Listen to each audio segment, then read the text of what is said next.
The February 6, 2018 meeting of the Douglas County Board of Commissioners will come to order, and we are pleased to have Mr. Benny Waldroff, our Chief Appraiser here with us this morning to lead us in the invocation. After the invocation, please remain standing for our pledge to the flag.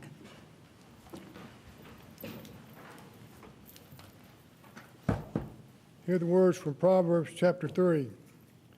Trust in the Lord with all your heart. Lean not on your own understanding. In all your ways acknowledge him, and he will make your paths straight. Let us pray. Almighty God, our Heavenly Father, we do look to you for your guidance day by day. Help us in all the important decisions of life. Find your guidance through your Holy Spirit and prayer. We pray for those that are sick, those that are hurting. We pray for a very troubled world with many problems throughout the world. You have the answers if we'll look to you. And now, dear Lord, as we have this important meeting of our Board of Commissioners, we ask you to enfold them in your love, guide them into the decisions that need to be made in accordance with your will. We thank you for all your blessings. In Jesus' name, amen. Amen. Amen. I pledge allegiance to the flag of the United States of America and to the republic for which it stands, one nation, under God, indivisible, with liberty and justice for all.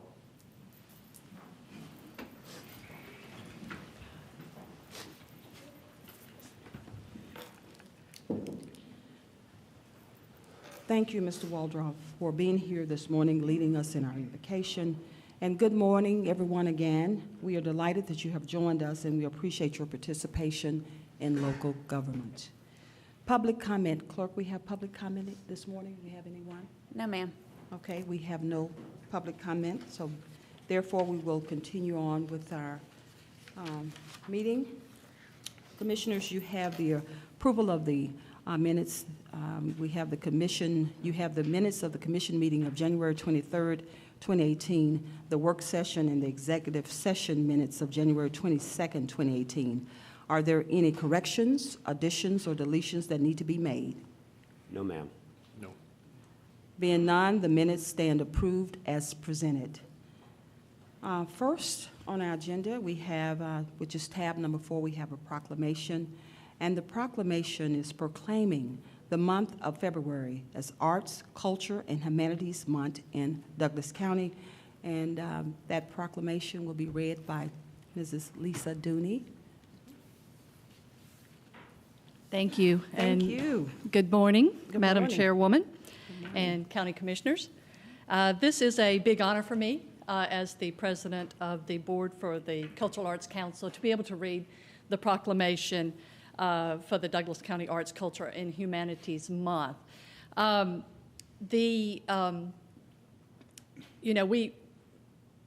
We've come a long way, and I think we could all agree on that with our arts and humanities in our county, and there's a long way to come. But I think I want to thank the commissioners, I want to thank the county, I want to thank Tiffany Stewart Stanley, because this is a big step toward this focus on our arts and humanities and culture in our county.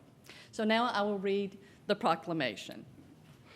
Whereas the Board of Commissioners are committed to promoting the arts, culture, and humanities in the Douglas County community, and whereas the arts, culture, and humanities embody much of the accumulated wisdom, intellect, and imagination of humankind, and whereas the arts, culture, and humanities enhance and enrich the lives of every American, and whereas the arts, culture, and humanities play a unique role in the lives of our families, our communities, and our country, and whereas the nonprofit arts industry also strengthens our national economy by generating $166.3 billion in total economic activity annually, $27.54 billion in government revenue, and by supporting the full-time equivalent of 4.6 million jobs. And whereas the creative economy drives tourism and commerce, supports American workers, and makes up 4.2% of the annual GDP.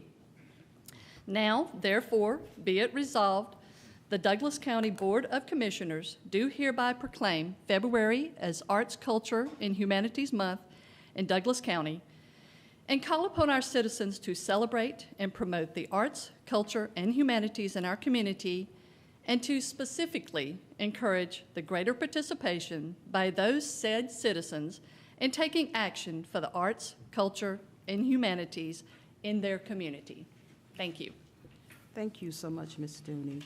We really appreciate your contribution here with arts and cultures and the humanities, and particularly what the Cultural Arts Center is doing here to benefit the community and also in Douglas County at large. After that being said, I would like to ask the Board of Commissioners. Board of Commissioners, you have heard the proclamation. Do we have a motion to approve? So moved. Any discussion? Second. Any discussion? We have a motion and a second. All in favor, say aye. Aye. All opposed, the same, and the motion carries. Ms. Dooney and the Cultural Arts members of the Cultural Arts Center, could you please come up and take photographs with us? Or we'll come down, I'm sorry, we'll come down to you. Thank you.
Not going to be in the center. We're going to move right there, and we're going to stack in twos. So start. No.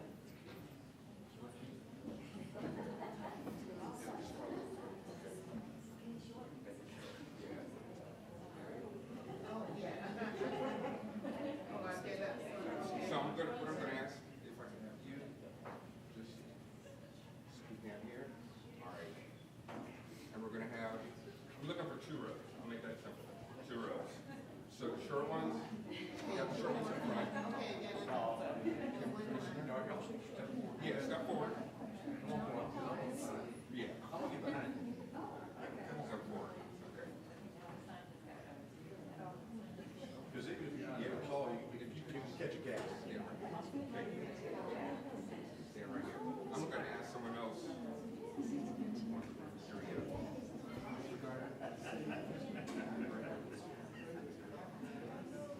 Right here. Okay. Your short stand right here. Yeah.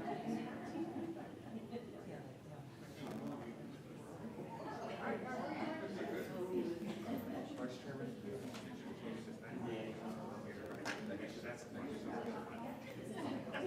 All right. Yeah, let's make sure the sign is out to be seen. This looks good. All right. You guys close it on the entry. Thank you.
Next on the agenda, which is tab 5. Thank you all again so much. That is so well deserved for your, the proclamation that you read today was moving, so thank you.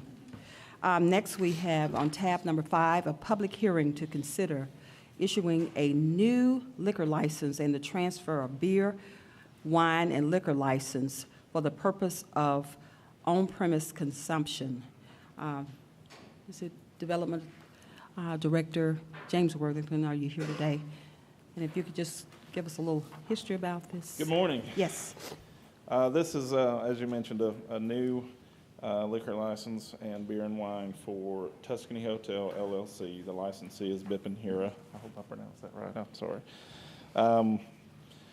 They've met all the requirements for everything as far as we're concerned in our office. All of the postings, all of the payments, everything's done and said. So So all the requirements have been Yes, ma'am. met, as far as you know, right? Okay.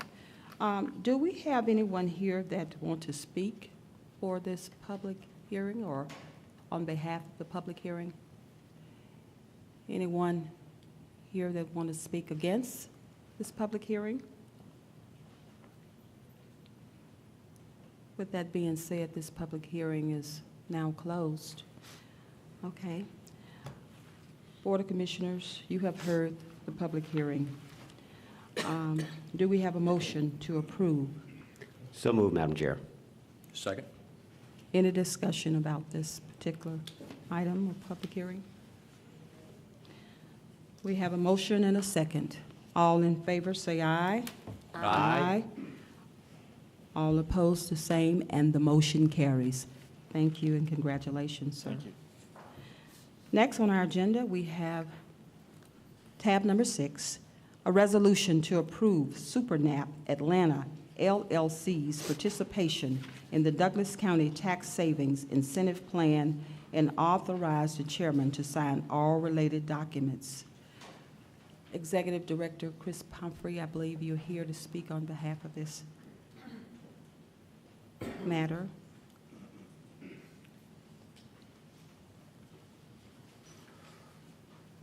Good morning, everyone. Good morning.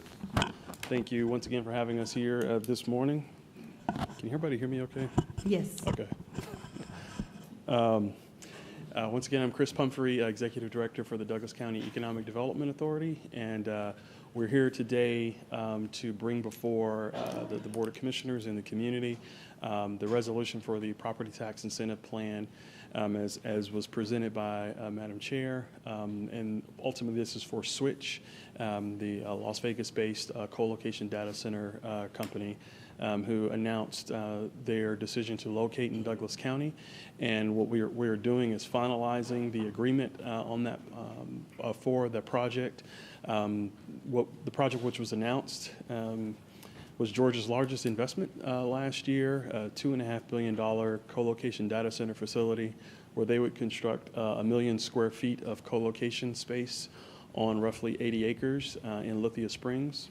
The company would create, on a conservative end, 105 jobs or employees that are Switch employees, but will have thousands of people that will be on site during construction. The construction of these facilities goes on for years. It's a constant reinvestment into the project. The commitment by Switch is that they will invest $702.5 million into the real property, and that will go towards that's the acquisition of the land development, and the construction of the 3 facilities and everything that makes it a data center. So what you have before you is the resolution outlining what the property tax incentive plan would be. It falls under our standard pre-approved tax incentive plan that the Board of Commissioners approved back in 2013. You will note, however, that it is a phased-in plan. So for each building, there is a 10-year plan according to our property tax incentive ordinance. And so a 10-year plan for each building. So when the first building starts, it starts a 10-year plan. When the second building starts, it starts its 10-year plan, and the third building the same. And so that is the basics of that plan. Just as to note, The property that is for this project for 2017 had a tax bill of roughly $30,000. That's there are two parcels kind of being brought together, well, two main parcels that are being brought together. We paid about $30,000 in property taxes. Over the 10-year period, just for the first building, the switch contribution would be roughly $3 million going towards county and schools. That's based on assumed valuations and current millage rate for the project. So it's a definite return coming back to Douglas County and Douglas County schools. And also with me today, who was with me yesterday, is Rob Elliott, who is the first hire for Switch. Well, the first Atlanta hire for Switch. He's been with the company for a number of years in Las Vegas, relocating to the Atlanta area. Any questions? Any questions from the Board of Commissioners? Commissioner Guider? Yes. Chris, I want to kind of clarify some comments that was made in the work session yesterday. I was asking about the pilot. The copy I had pilot payments.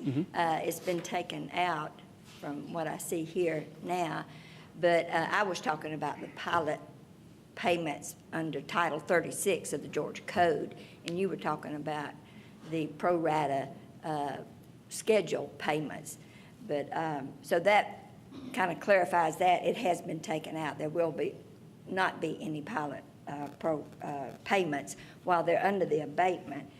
Now, another thing I have talked with the Council for the Development Authority about this morning even is the bill that you mentioned that's down at the legislature that addresses tax exempting data centers on their personal property. Personal property is anything that's not real estate and attached to the ground. This is the servers and things like that. And the only concern I have is because you stated yesterday in the work session that more than likely that any clients that rent from or lease from Switch would not apply for that exemption if this bill does not pass to exempt. And so my concern, and I'm going to address this to our legal counsel because Joe told me to do this.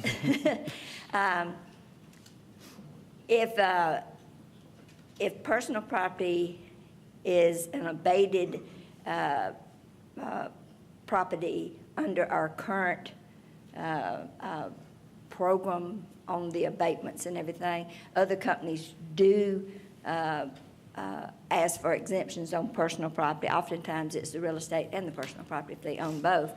But if someone leases from Switch and comes to us and says, I want this abatement on the personal property, because all of this is contingent on getting personal property right off the bat as soon as everything's up and going. So can we deny that to... Can I add some color before you? Yes. Before Ken comments?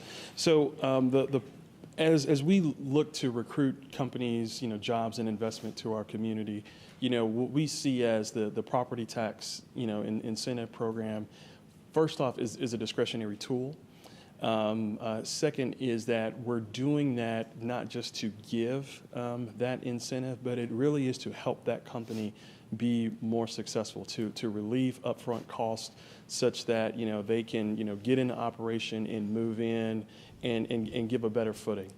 The unique scenario with this is that the co-location centers are making the significant investment to attract the clients to their facilities.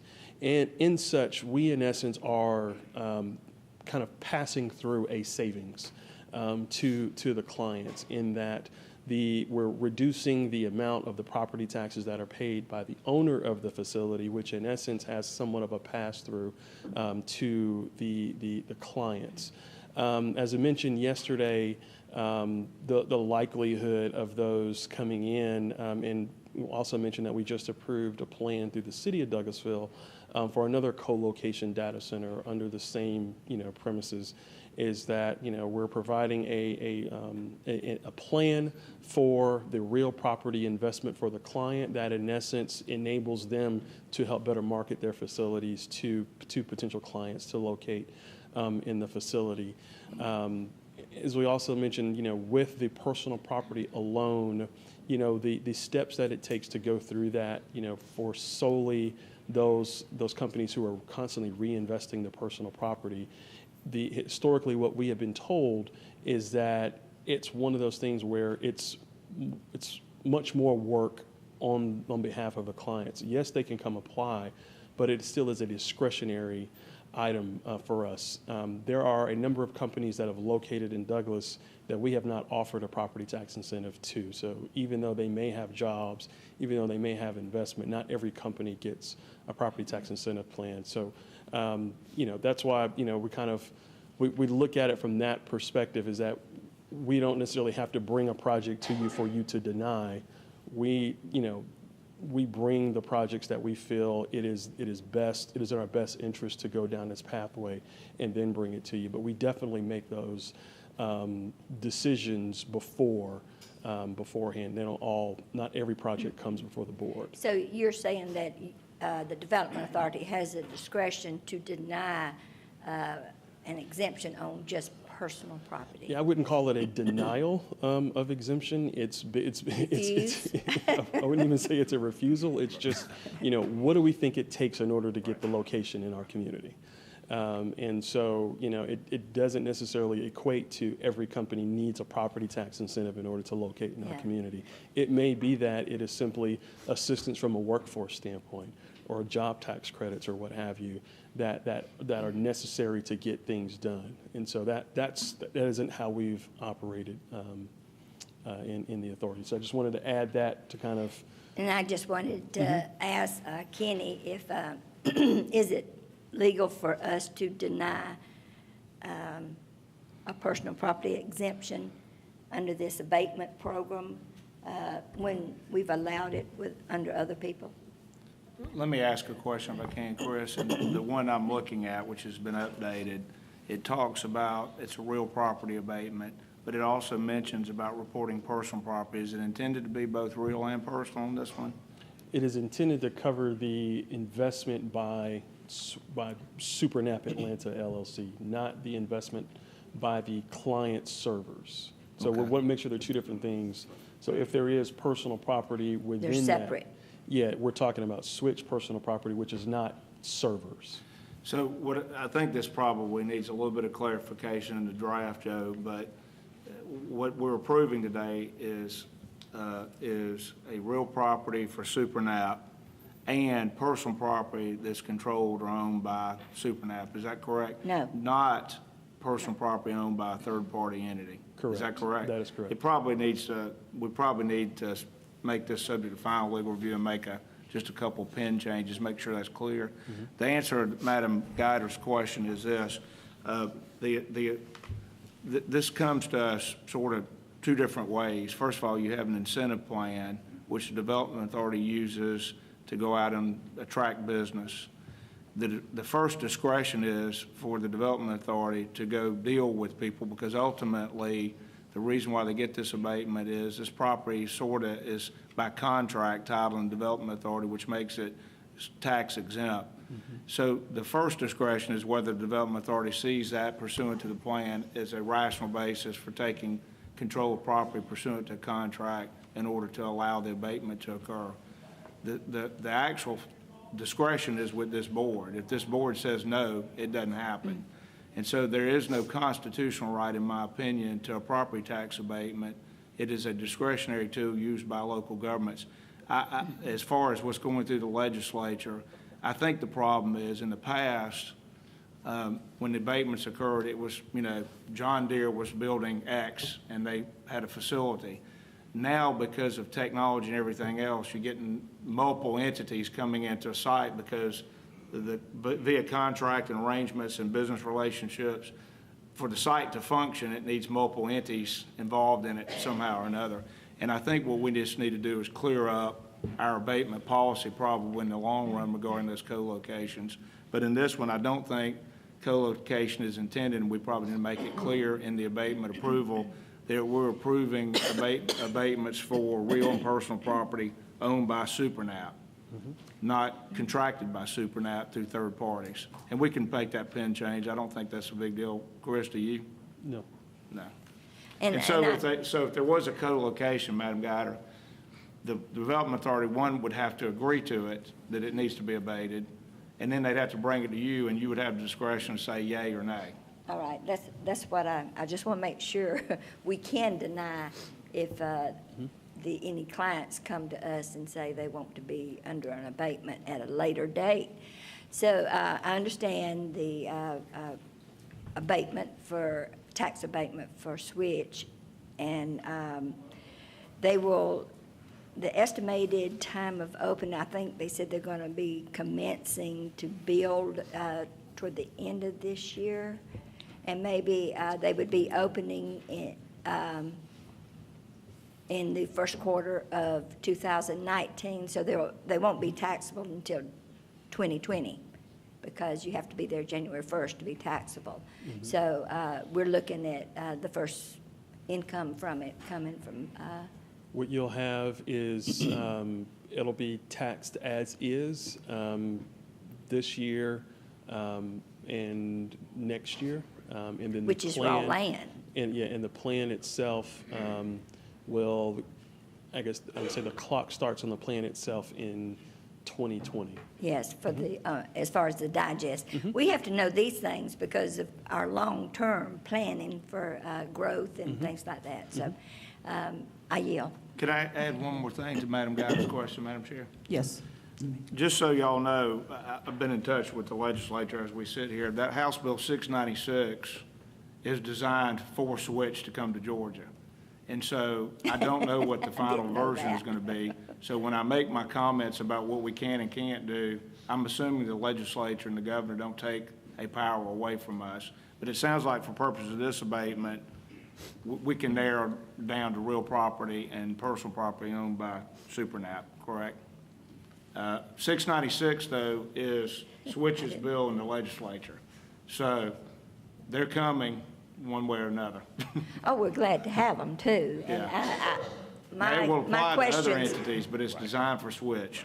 my questions were really not addressing their abatement, but any subsequent abatements. Thank you. Thank you. I yield back. Okay. Commissioner Mulcair? For the purposes of education in the public, people here and people watching on the TV in their living room, a lot of times people associate tax abatements with not paying taxes or not paying taxes on a graduated basis over a period of time in Douglas County, depending on how many jobs are actually created and delivered in the community. So we often don't make a distinction between personal and real property. And my understanding is that the third party, what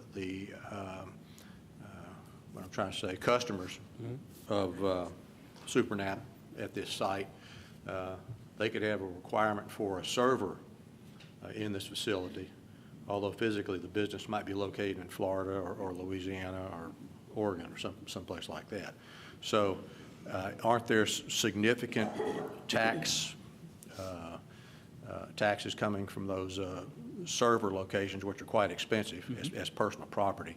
Those would come into the school board coffers as well as the county coffers. Would you just kind of elaborate just a little bit on that? Yes, sir. I definitely will. So as I mentioned, the announced project last year basically was an announcement of roughly $2.5 billion of investment into this million square foot facilities. And that investment, $702.5 million of that investment is the investment coming from SuperNap. And that is their investment into the land development, and the facilities. The balance of that $2.5 billion is the investment coming from the clients. And their investment are the servers, which is what the personal property would be. And so that personal property, as we're discussing, today, is that the plan is for the SuperNAP investment, not for the personal property. So based on some impact modeling and the discussions with the assessor's office, we assume with all 3 buildings up, you'll have a rough number of around $8 million a year in personal property taxes that are being paid to Douglas County Schools and Douglas County government coming from that facility. That is, like I said, all 3 buildings are up, they're filled with servers, and that's the investment. And so when we talk about as you mentioned earlier, that, there are tax payments being made from SuperNAP, they are being made as well, and what we projected is about $3 million over a 10-year period. But those servers, the investments from those are paying 100% the value of those taxes on an annual basis. All right, thank you for that clarification. Okay. Any other questions or comments from the Board of Commissioners? Yes. Vice Chairman Robinson. Thank you, Madam Chair. Probably a statement and then a couple of clarifying questions. And to both my colleagues who've already spoken, they brought good points regarding looking at this. For the citizens who are looking at this, if you think about, and Chris clarified, this is going to go where? In Lithia Springs, right off of Thornton Road and Douglas Hill Road.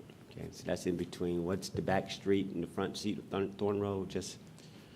Yeah, so for those who aren't familiar, if you know where Google is, it'll be right across the street on Douglas Hill and fronting Thornton Road, right on the Douglas-Cobb line. Okay.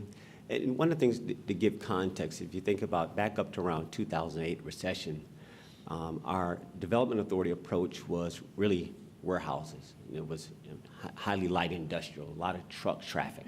And it basically was a cannibalization of Fulton Industrial.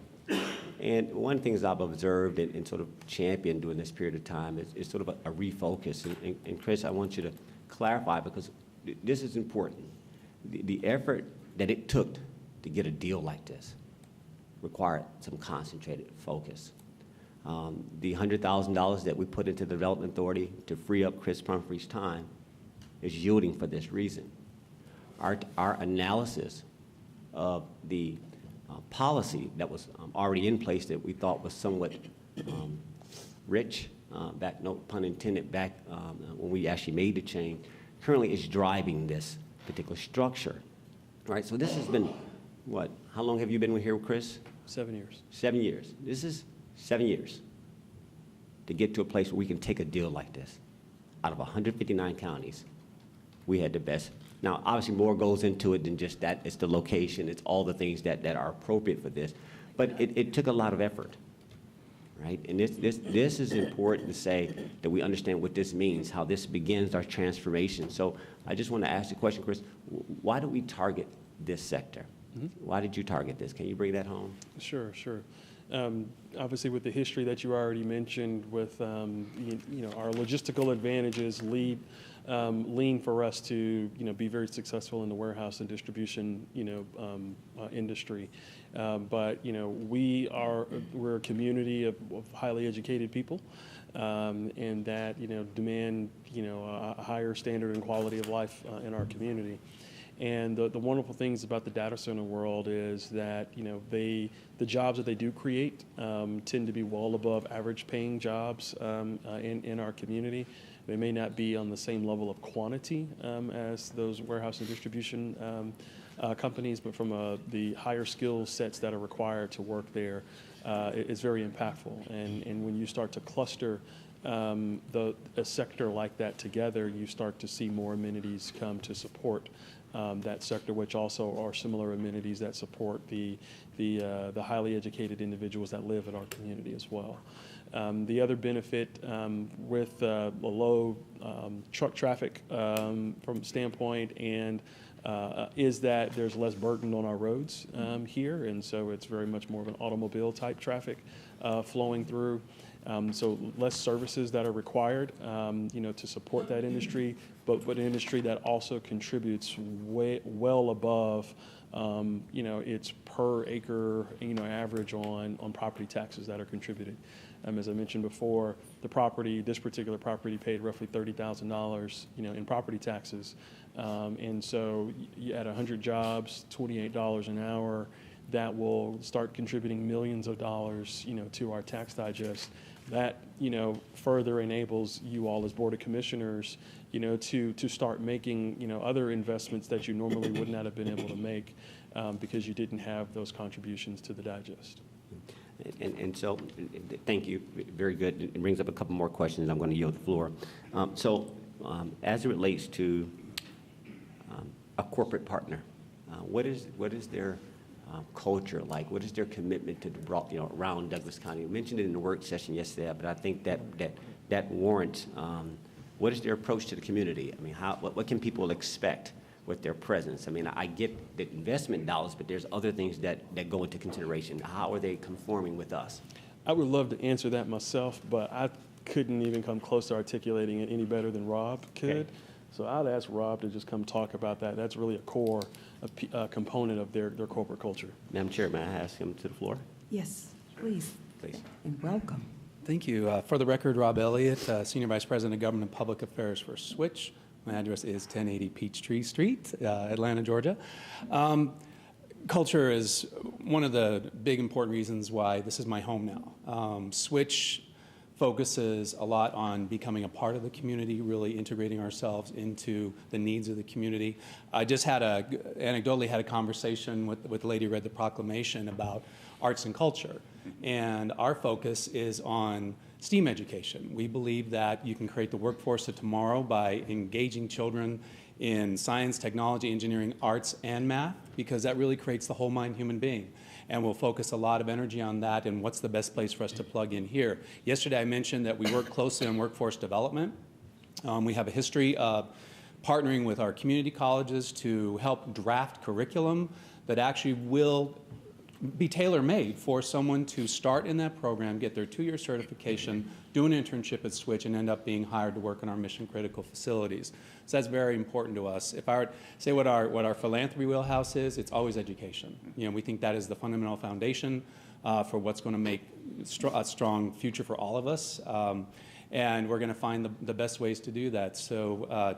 One of the things that's fun tomorrow is I'm actually getting an opportunity to go with the Douglas delegation to the legislature, and Callie Boatwright over at the chamber. We just were able to join the chamber at a chairman's level there because, one, if you ever met Callie, she doesn't take yes for an answer, so you just kind of, all right, yes, this is very important. But we just had such a great welcome since we got here, and I got to go out to one of the chamber's events at the Porsche Experience, and I get real motion sick, so I couldn't go in the car. But that being said, it was just such a great welcome from everybody who was there, and that's who we are. I mean, that's, in all honesty, we want to be a part of the community. We're here to stay.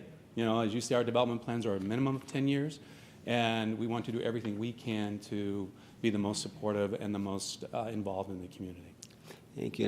And so talk a little bit about the types of people that you're hiring. There's a certain classification that you mentioned yesterday, and that's important to our community. There is a segment of the population that military. Yeah, and thank you for the question, Commissioner. We had a cute little conversation yesterday in the work session about we all hired, we actively recruit members of the military, and people are coming out of the military. They leave the military with a mission-critical mindset. They understand if my part of the mission isn't done right, the whole mission could possibly fail. And when you have to provide 100% uptime to the Internet of everything, that's the type of mindset that you want working in the data center. So we actively recruit out of all branches of the military, just to be clear. There was some discussion yesterday about the Marines, and actually that's a good part of our security workforce, because they come out big and burly and tatted up. So they're very, very impressive. But we actively recruit, and we'll do that here as well in Las Vegas. It's a regular trip for our executive vice president of critical systems to go to San Diego and catch the men and women as they're coming off the submarines, was mentioned yesterday. If you can run that mission critical atmosphere that far under the ocean, you can probably handle it on a data center. So that very much is important for us to have those folks working on our data centers. Yeah, and to that point, I had the privilege to see your facility in Las Vegas, and that structure, it's almost like a fortress, but then you wouldn't know it blends in. Can you talk about that and how also that's compatible with the surrounding enforcement concept, like fire or police? I mean, give a little insight into that, because that's important. And thank you again, Commissioner, Madam Chair, through you. Yeah, yesterday I had the opportunity to share the name of the campus is the Keep, and that is a fortified part of a castle. And when you see the structure as it goes up, it's intended to promote a vision of strength. It's around a fortified wall. We have, our security is 24/7, 365 days a year. They are proprietary to Switch. We do not hire them out from anywhere else. They're our employees. They follow all of our protocols in the data center. As far, and I wish we had a rendering of it. When our company's founded on the designs and mind of our founder and CEO, Rob Roy. And it's based, our data centers are built upon over 450 patents and patent claims that are incorporated in our data centers. So they really are technology centers. We call them data centers, but they really are technology infrastructure buildings. So they look very different than most data centers that you will see. They have a lot of technology incorporated in them that is unique to Switch. As far as integrating with local fire and police, when you have a security force that is proprietary like ours is, you don't have police problems around our data center. And actually, in Las Vegas, we built right up to some neighborhoods where there's a wall, our wall, a security wall, and then the neighborhood behind us. And the residents actually enjoy that because they know we're constantly monitoring in the security protocols. So they know that that's beneficial to them.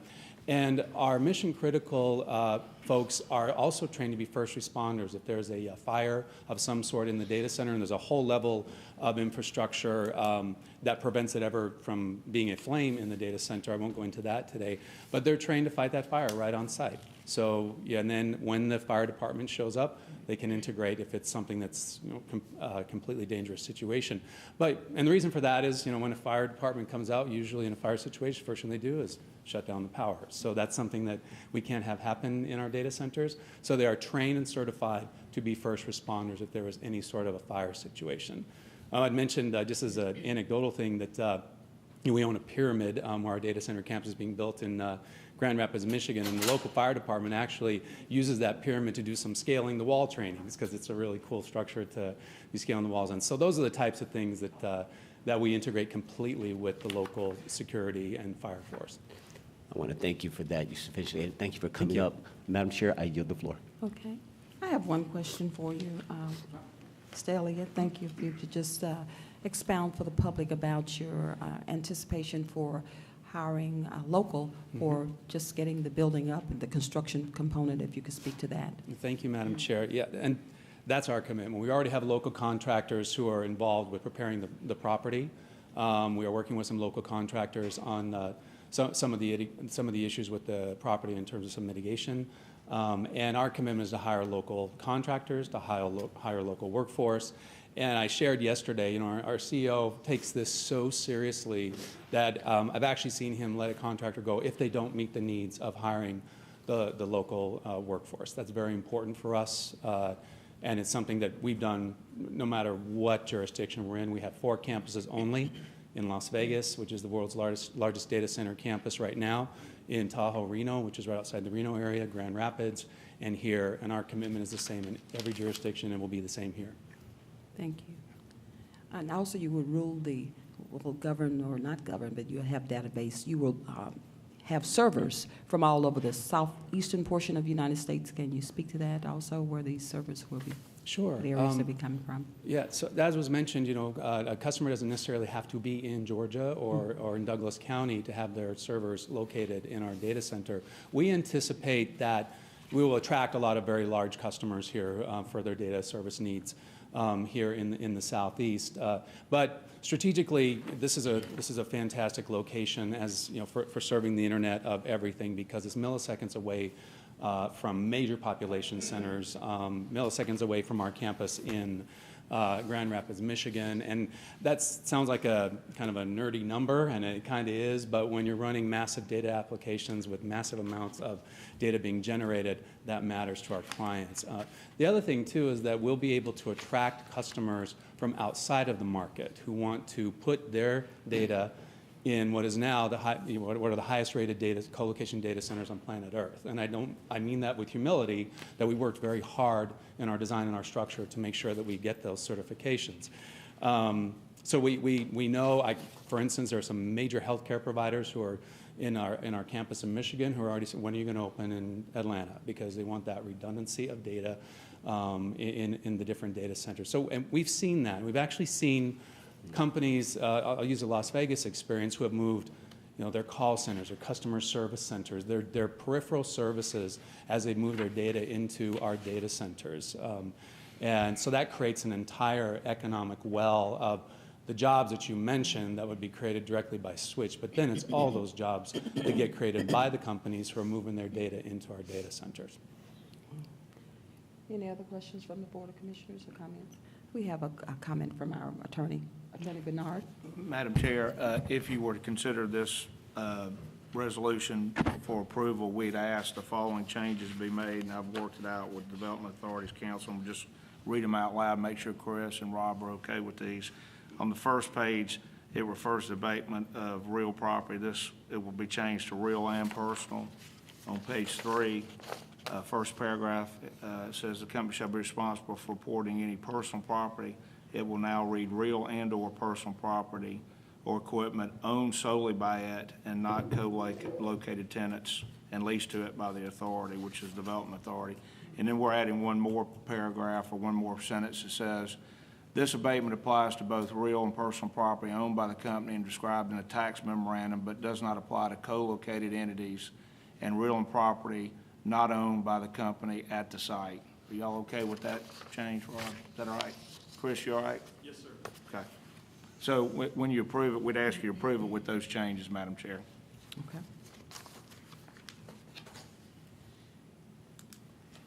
Any other questions for our director? Okay. With that being said, Board of Commissioners, you heard the resolution and the changes. Do we have a motion to approve this resolution with the changes as well? So moved. Second. Any discussion? We have a motion and a second. All in favor of the motion, say aye. Aye. All opposed, the same, and the motion carries. Thank you so much and congratulations, and thank you, Douglas County. We are very happy, humbled, and appreciate you being here. Welcome, Switch. Welcome. Oh, you're up again. I looked up and said, hey. Okay, tab number 7. We have a resolution to conditionally approve T5 Data Centers, LLC, participation in the Douglas County Tax Saving Incentive Plan, and authorize the chairman to sign all related documents, provided the site is approved for rezoning under pending application at the discretion of the Board of Commissioners. Director Pumphrey, please. Yes, ma'am. As we've obviously just gone through a lengthy discussion on the state of data centers and the benefit that they bring to our community, and which is set forth as well in our strategic plan as we target that sector for growth in our community. And also, we probably didn't mention before, with the SuperNAP location being within our Sweetwater Master Plan overlay district. T5 Data Centers is an Atlanta-based co-location data center operation. And they have, a footprint, obviously in the Atlanta market, but across the country and even across the globe. And T5 is also coming before us and coming before you as a Board of Commissioners because they are looking to capture more of that market as well and see a great opportunity here in Douglas County. And so we've had the pleasure of working with them yesterday. You had the opportunity to meet one of the co-founders of the company. Today we have Frank Lyles with the company who is here with us today. A little bit, more about the project itself.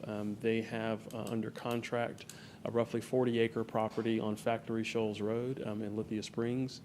That property was at one point designed to be set for townhomes in the area, but that was kind of pre-recession.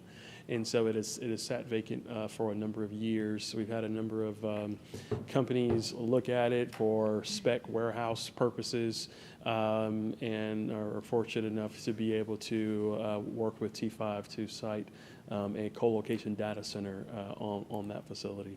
On that piece of property. Which was also mentioned, it is up for a rezoning at tonight's planning and zoning meeting. A little bit more details about the project. The plan is to construct 130,000 square foot facility on the 40-acre property. It does lend itself to have another building on site, but we're just focusing on the project for one building on the property. It does fall under our pre-approved property tax incentive plan. There's a minimum creation of 10 jobs on site, paying an average of $28.25 an hour. It also contemplates kind of a two-phased investment approach into that facility, which was initially given to you was a $60 million project, is now a $100 million project, and so it contemplates a $60 million investment, and then as growth comes, an additional $40 million investment into that facility. Once again, it makes it a 10-year property tax incentive plan, and just like with the SuperNap project, it is only for the real property or the property investments made by T5. It is not for servers that would be added into the facility. So that is the basics of the project. Any questions? Okay, any questions from the Board of Commissioners? Commissioner Guider? Yes, would we make the same adjustment to this abatement as we did with Switch concerning the personal property, adding the verbiage that council recommended? That the investment is for, in essence, real and personal property made by T5 data centers, which in essence sounds the same. Chris, I was confused, and when you were saying, you said it was real property. Is this real and personal owned by T5? Owned by T5. Okay. Yeah. We would recommend the exact same changes that we just made in the last, in the SuperNap deal as to this abatement, because this abatement also, in one place, talks about real property, and another place talks about personal property reporting. So all the changes I read in the record for the previous approval, we'd recommend for this, if it is real and personal.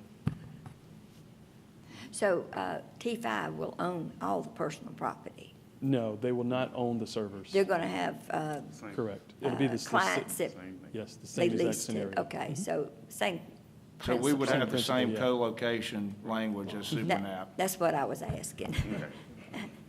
And Chris, yesterday I kind of touched on this.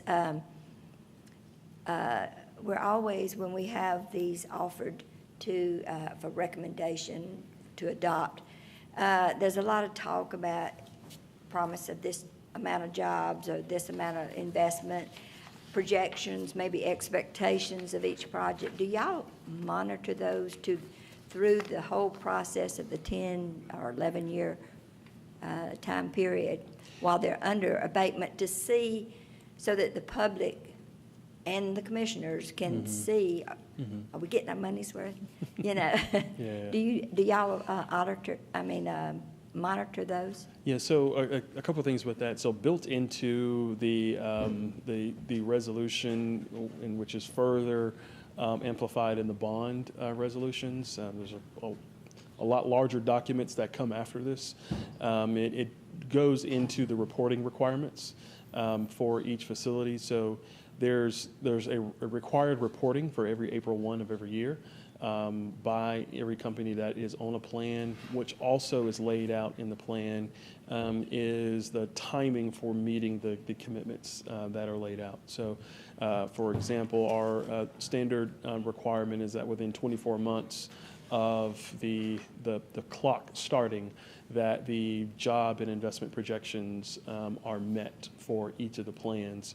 There are times where that is an agreed upon time period based on what that company's, expansion plans are.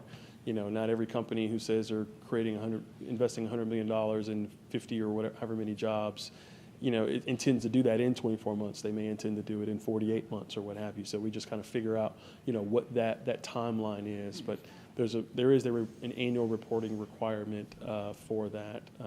And so Well, do you have it like in a spreadsheet, very simplified, to say this was the original requirement, this is the jobs that they've created to date, this is the investment they've created to date? Do you have anything to that, so that the Board of Commissioners and the public can look at them and see whether they were successful or not? Because we have had people that we've given abatements to close doors and move off after they were tax exempt for several years.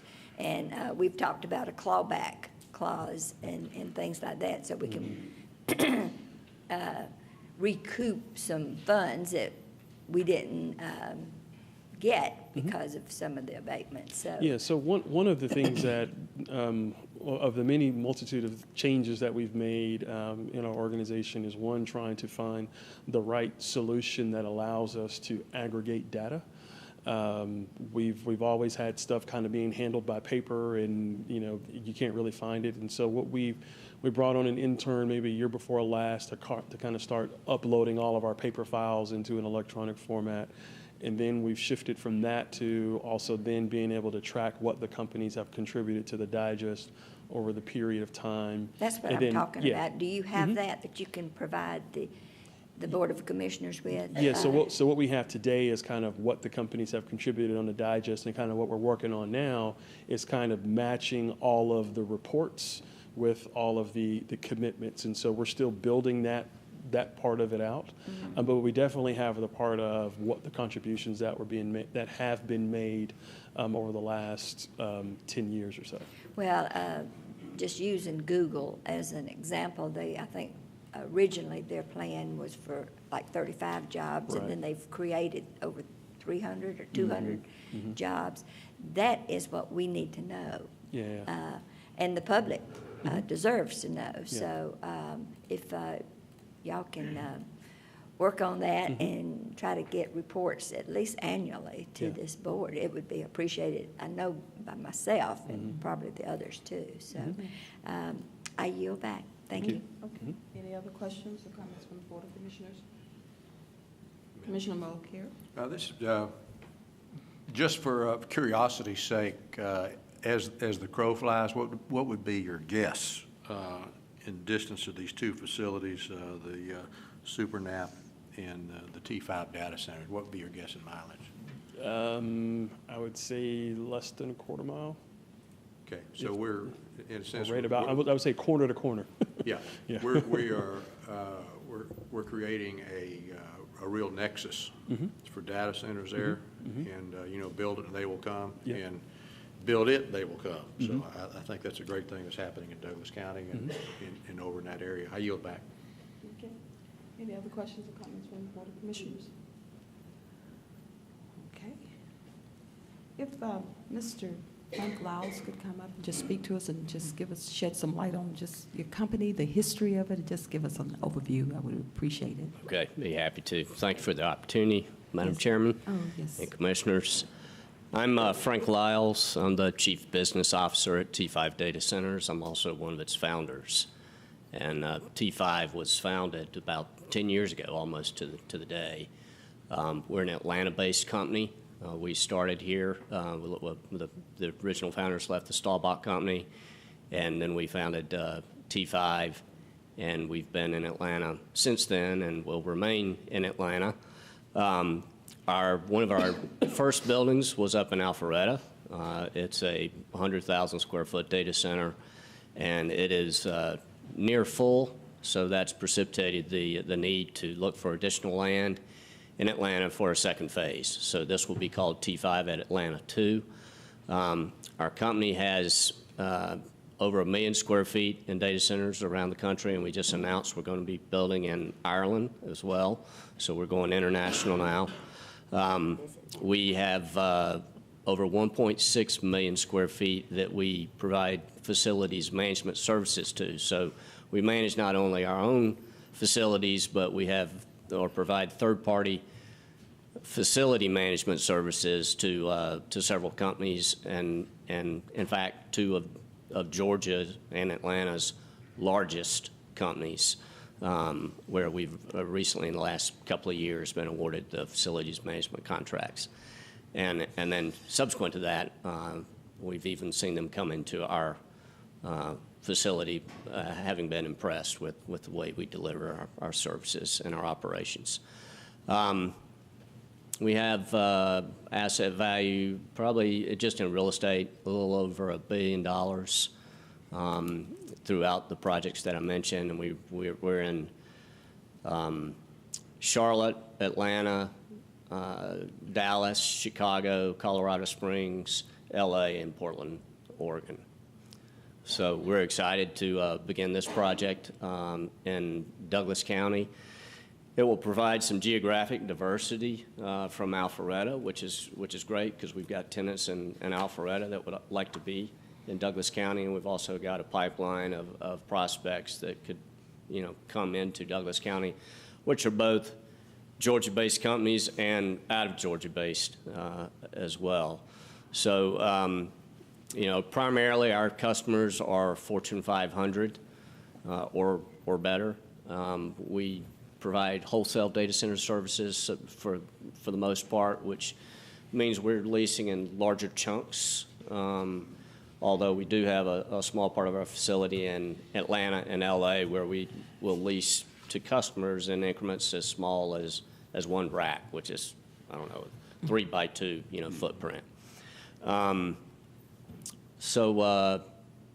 Anyhow, that's kind of the net of it. We plan the first phase will be 130,000 feet, a 10 megawatt facility. And if we have users come in that need, higher density than that, we can tweak our plans to make it more dense within the existing footprint. And then hopefully we're wildly successful with it. And then we move on and we'll be back in front of you for phase 2. Okay. Any questions from the Board of Commissioners for Mr. Lyles? Yes, ma'am. Commissioner Mulcair? What does T5 stand for? Well, that's a good question. We were trying to come up with a name, and the data center industry there has a, what would it be called, a consortium? It's the Uptime Institute has came up with basically a ranking of this is what a tier 1 facility is, which is not very hardened and susceptible to downtime and so forth. Then you go tier 2, 3, and 4. And 4 is the highest tier that you can achieve. Okay. And in fact, UPS here in Atlanta, when they built their own proprietary data center in Alpharetta, they were the first tier 4 uptime rated facility in the country. But so when we started out, we said, well, let's be tier 5. And so, but somebody had already taken that name in the Midwest somewhere, so we truncated it to T5. Thank you. I yield back. All right. Very Any other good. questions or comments from the Board of Commissioners? Mr. Lyles, thank you so much. And we are so excited that T5 you all chose Douglas County. Thank you. We're humbled. Yeah, we're Thank excited you. about it. All right. Appreciate it. Thank you. Any other questions for our Economic Development Director, Chris Pumphrey? Yeah, just one. Okay. Vice Chairman Robinson? And just one quick question. So how many data centers, including the city, do we have? What does this look like for us? What's the concentration? I think we're around 8 with the announced and existing. Yeah. Okay, 8 data centers. And all primarily in the same geographic footprint. Great. Got it. Any other questions from the Board of Commissioners? Attorney Bernard, do you want to reiterate the revision for T5 as well? Madam Chair, I provide them to clerk, and for the record, it'll be the exact same changes that we made on the SuperNap approval previously. The only thing I'd note for the record, this is a conditional approval subject to rezoning, so we don't violate the Zoning Procedures Act. Yes, okay. All right. I think we're Thank you. finished with questions for you. Board of Commissioners, you have heard the resolution regarding T5 and plus the additional revisions that will be inserted, and also inclusive of the pending planning and zoning information for tonight that we will review. Do we have a motion to approve? So moved. Second. Any discussion? We have a motion and a second. All in favor, say aye. Aye. Okay, all opposed, the same, and the motion carries. Congratulations. Thank you. Madam Chair, may I make a remark? You didn't see me Yes. put my hand up. I'm so sorry. That's okay, that's okay. I was pretty coy. Commissioner. Okay. I think I know this entire commission is focused on this kind of development. And what it does, it addresses the need to rebalance our tax digest away from residential property owners to the commercial and non-residential side.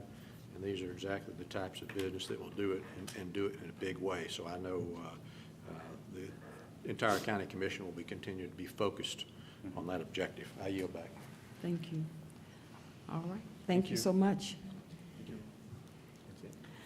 Next, on our next item is tab 8. We have a resolution in support of locating a driver's license renewal center in Douglas County. Good morning, Chairman Jones and Commissioners. As part of our legislative, 2018 legislative agenda that was adopted. Excuse me, I just want to introduce you. Oh, I'm I'm so sorry. sorry. Go No, ahead. that's okay. Our Director of External Affairs, Tiffany Stewart Stanley, will be presenting this resolution. Thank you, Chairman That's Jones okay. and Commissioners. As part of our 2018 state legislative agenda, one of our funding requests was for a driver's license renewal facility to be located in Douglas County. The purpose of this request was so that our citizens would not have to drive to the surrounding counties such as Paulding and Carroll for these services. I've been working with our state delegation to move this request forward. I met with State Representative Michael Gravely last week on Wednesday, and he requested that we do a resolution in support of locating that driver's license service center here in Douglas County. This resolution would be simply a resolution of interest to let the Department of Driver Services know that that this request has the support of the full board. Okay. Any questions from the Board of Commissioners? Commissioner Guider. Yes, Tiffany, and you and I spoke this morning about this because at one time, the motor vehicle, the department required so much square footage if they came out here. But you say they've taken that requirement off the table, which is great. And this is just for renewals, but that is the majority of what is needed or required by most people, by most of the citizens. I did ask you if we were obligating ourselves to furnish a building or anything like that, and you told me no. This is just to say we are interested in locating a renewal site here. Now, you stated in our conversation this morning that this is new, that this is not done anywhere else. That's correct. There are full-blown sites where you go and have your test and all the other stuff, but this is just a renewal. And at one time, we had that out here. We had them in the grocery stores at Kroger and things like that. It was very disappointing when they removed it. And then our other testing site was at the old jail. We accommodated them. But, and I was very disappointed when they moved that out. But just about all of the surrounding counties have this, have some kind of a renewal or testing site. But I'm glad to see this, and I hope it does come to fruition because seniors especially do not like to, they don't even like to drive outside of their community, much less to another county. And so this is going to be very well received by our citizens, I believe. Thank Thank you. you. I yield back. And I just wanted to address one statement.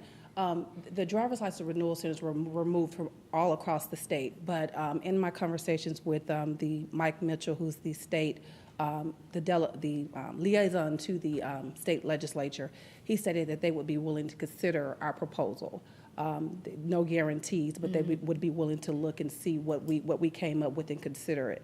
I know Commissioner Mitchell also had some concerns about the wording of the resolution. And he actually suggested that we change it to a resolution of interest for locating a Georgia Department of Driver's License Services in Douglas County. And if, Madam Chair, if you'll let me just add one thing. Yes. I suggested we look at utilizing existing That's correct. facilities that we already have. The site that came to my mind is the fire station on Chapel Hill Road, which is very central, and they have the big room there that would allow for a number of people to be in there at one time. So I hope this does come to fruition. Thank you. I yield back. Okay. Any other comments from the Board of Commissioners? Commissioner Mitchell? Yes.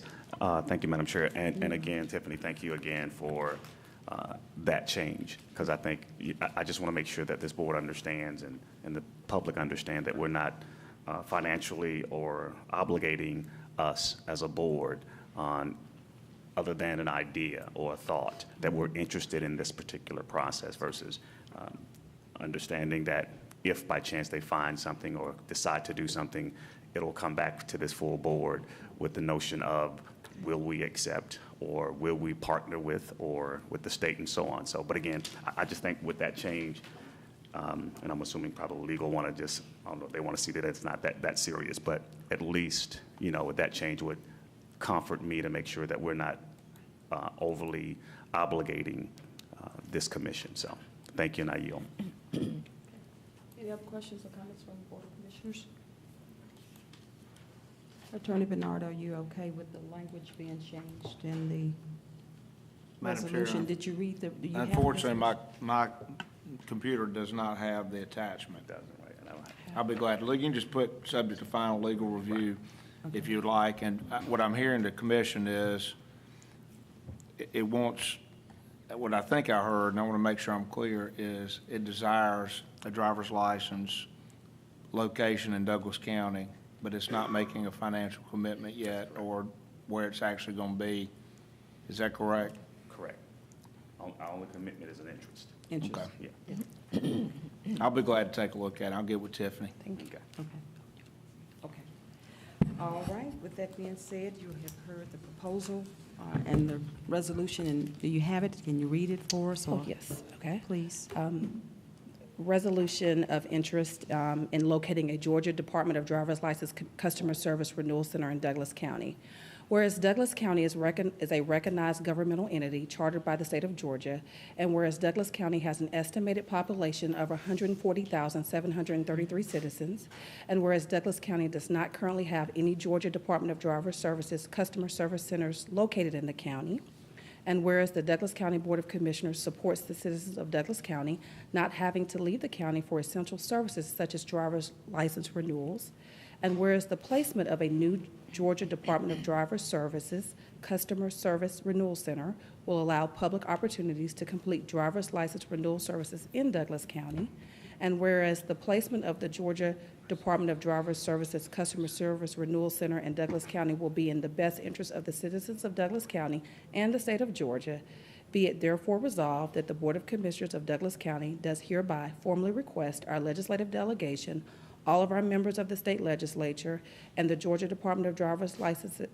Services to support the placement of a Georgia Department of Driver Services Customer Service Renewal Center in Douglas County. Madam Chair, based on that reading, I didn't hear anything that was committal. Yes. Okay. Just want to make sure. All right. Board of Commissioners, you have heard the resolution, and do we have a motion to approve? So move. Second. Any discussion? We have a motion and a second. All in favor, say aye. Aye. All opposed, the same, and the motion carries. Thank you. We're excited. I think this would be great for Douglas County, a renewal service center. Next, before, Vice Chairman, Chair, could you point- call? point Point of order, okay. Madam Chair, if it pleases you, can we take number 15 out of the consent agenda and vote on it separately? Yes, Make a motion for that. Second. okay. We have a motion and a second. All in favor of removing tab number 15 to new business item? Aye. Aye. Okay. All right, all in favor said aye, and opposed, no opposed, and there's the same, and the motion carries. So tab 15 has been converted to new business. But before we address this new business, we have tab number 9, which is a business item, and it is the appointment of Teresa Knowles to the Planning and Zoning Board to fill an unexpired term effectively immediately. Yes, ma'am. Anyone here to speak on behalf? Commissioner Guider? Yes, this is for District 4. Ricky Rowland, who has served on the Planning and Zoning Board for quite a while, has moved. He's moved to Florida. I guess he's retired. But I have known Teresa Knowles for a number of years, and she at one time worked for the state of Georgia in the DCA, Department of Community Affairs, and she's always been very interested in what's going on in Douglas County, and she now, I think she still serves on the cemetery committee. Who volunteers for that, to go out there in the heat of the day and work cleaning up our cemeteries? They've done a wonderful job of it. But I recommend Teresa. I've talked with her. She's eager, and she will serve us well. So I highly recommend her to this board. Thank you. Okay. Any other comments before I call for a motion? Vice Chairman Robinson? Thank you. No, again, two things. The Planning and Zoning Board is a very, very important function in local government, and it's always ideal when we get new ideas, fresh ideas, new insights. In other words, there's something, right before my father passed, we had this long conversation, the last email he sent me back in 12. And he said, there's something about longevity. And we went back and forth, and I'm like, yeah, but at some point, it's a breaking point, all right? And so we had a very good conversation, so it speaks to this point, the contribution that Mr. Rowland has made was very important to the foundation that we have for the most part, coming through the recession and as a foundation. But it's important to have fresh ideas, fresh insights to take it forward. And so I welcome this.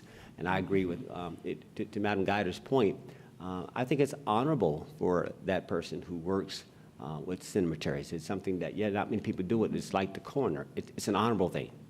Someone has to do it, and we have to sort of keep it in the context of just like, think about what they do. And it's about honoring. So I yield back, Madam Chair. Okay. Any other comments before I call for a motion? Madam Chair, I Yes. make a motion to appoint Teresa Knowles to the Planning and Zoning Board to fill the unexpired term effective immediately. Second. Second. Okay, we have a motion and a second. All in favor of the motion say aye. Aye. Aye. All opposed, the same, and the motion carries. Congratulations, Mrs. Knowles, and we look forward to you serving on the Planning and Zoning Board here in Douglas County.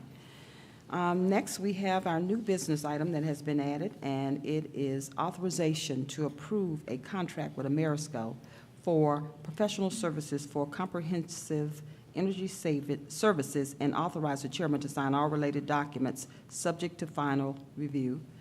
And anyone here? Oh, our Director Worthington will be expounding on this new business item. Thank you so much for coming forward. Good morning, Madam Chair, Good members of the morning. board. Again, Oh, yes. Oh, wait, 1 second, I need to untable this item. This item, actually, I see the note. This item was tabled from our work session of January 22nd, 2018. Do we have a motion to untable this particular item? So moved. Second. We have a motion and a second. Well, any discussion? We have a motion and a second. All in favor say aye. Aye. All opposed, the same, and the motion carries. So now we are ready. Thank you. Good morning. As y'all are all aware, we've discussed this a number of times in a number of different ways, but I'm going to try to give you a brief overview again and go from there. So, Okay. we had talked about doing a investment grade audit with Ameresco. They performed the audit, extensive audit, all kind of energy usage, water usage, the hours of operation. It was very extensive. Their proposal was to do nearly a dozen different energy conservation measures. The measures range from upgrading lighting to LED, water conservation from changing toilets, urinals, things of that nature. They had HVAC upgrades. There was some miscellaneous upgrades like heat exchangers on ice machines, pool chlorinators, some various different items. Overall, their business model was to do as much energy savings as possible and still break even with the energy savings paying for it. So maximum energy savings at a net zero cost to the county. Their proposal appears that it'll do that. The savings is around $180 some odd $1,000 a year, and it climbs with the interest, so it changes, but starts off in the $180,000 range. And the annual cost to the county is very similar, nearly exact. The idea is for it to break even. That works out to be about a $2.5 million cost to the county. The cost will be covered by the savings. Their simple payback of the items they propose ranged from around 3 years up to nearly 130 years on some items. Again, their business model, you take some of the savings from the good stuff and you pay for the bad stuff, and it all evens out to where we have maximum savings. I was asked to give an alternate option, and we had formulated an option that was more or less just looking at the good, kind of dropping the bad off and looking at the quickest payback items, the ones that offer your best bang for your buck, so to speak. Those are your lighting, interior and exterior lighting, the heat exchangers on the ice makers, controls for your vending machines, HVAC controls, and then we also added in HVAC units, even though that's not one of the top items as far as your return goes. That's an issue we are looking to try to resolve as part of this. If you go that option, the payments or the cost arrangement we're looking at is $200,000 a year, which is essentially the same as what we would pay whichever route we go, for 3 years, and then nothing else for years 4 through 15. That projected savings is around $127,000 a year for years 3 through 15. It starts out at $75,000 because of the amount of time it takes for us to install the stuff versus the amount of time it takes for them to install the stuff. I guess one of the main differences between the two, you'll get more energy savings if you do the all-in Ameresco option. You have more dollar savings if you go the second option. The annual savings total up to about $1.8 million plus dollars at a $600,000 cost. So you net about $1.2 million back into the general fund over that 15-year period. You don't have as much energy savings. And I think I'm open for questions. Okay. Board of Commissioners, are there any questions for Mr. Worthington? Commissioner Mulcair? Yes. And this may involve input from our county attorney. The Ameresco contract involves financing, but basically 100% payback to cover the cost of the projects as well as financing cost. Is that accurate? That is correct. You satisfied with that language in the contract? That's what's intended. We've made substantial changes that I've provided to Mark and James. The contract depends on some assumptions that the change-outs only occur once and there's certain non-failures. So when you use the word guarantee, I don't think it's 100% guaranteed. I think there's a potential for it not to break even. It's intended to break even, and pursuant to David Corbin, your financial advisor, I think it's intended to break even at between 15 and 20 years. It's a 15-year contract. The break-even point on all options, I think, was 20 years. But that assumes certain facts, so I don't want to say in concrete that it will break even, because I can't say that. Okay. The contract, it does involve, up to the extent of limitations of unknown failures, is guaranteed that there'd be no cost at the end of the day for the county. Is that correct? That is correct. Based on that assumption, which I understand. Yeah. Likewise, certainly were we to do it in-house, we can't make guarantees either. That is also correct. Okay. And so your projections, I would say, in good faith and well-studied and with veracity and accuracy, are not guaranteed because we don't know about unknowns. That is correct. That's correct. Okay. All right. I yield back. Okay. Any other questions from the Board of Commissioners? Commissioner Guida? James, we have a contingency fund here in our budget, and usually it's several $100,000 up to $1 million. It has been in the past. That's for a rainy day when something tears up, is it not? I believe that is correct. So we kind of anticipate that there will be things that will tear up or break or a flood or something like that. But we also, in the budget process, each department head goes over their budget and makes suggestions, and they often place in their budget, we need to replace this, or we need to fix this.